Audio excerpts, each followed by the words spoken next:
Welcome back to Hollow Point Defense. We're gonna do the mag release device here. I got the new one from Floyd's Custom Gun Shop, and you don't have to do this anymore. It's just tension.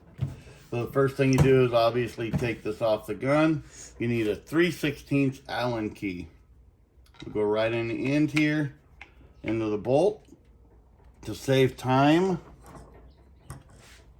I have already knocked out the small roll pin, and I'll show you that here. If you look right here, there's a hole for the roll pin.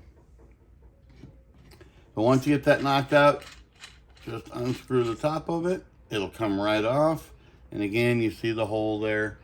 One thing I need to mention on this, take the spring off, of course, there's the old piece. When you go to line up the hole that is in the bolt and the hole that's in here, there's slash marks on top of this screw. And there is a slash mark on top of there. If you line all those up, the hole will line up. You can drop the pin right back in there. But here is the new one from Floyd's Custom Gun Shop. There is a rounded piece there, a little protrusion. Not one there. It'll fit in here perfectly. If you try to do it backwards, it won't fit. Put it in there, put your spring back on it. Push down on the buttstock so you can get that stopped.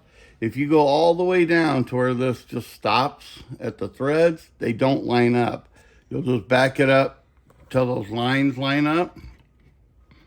And if you look in here, your screw holes or your pin hole is lined up. I'll put the pin in a few minutes after we're done with this. That's it. Put your mags in it. There you go. They will not fall out. So there you go. You got your new Floyd's Custom Gun Shop mag tension release system installed. That is it. I'll put the pin in here in a minute. If you got any questions, post them below. Have a good one. Poke.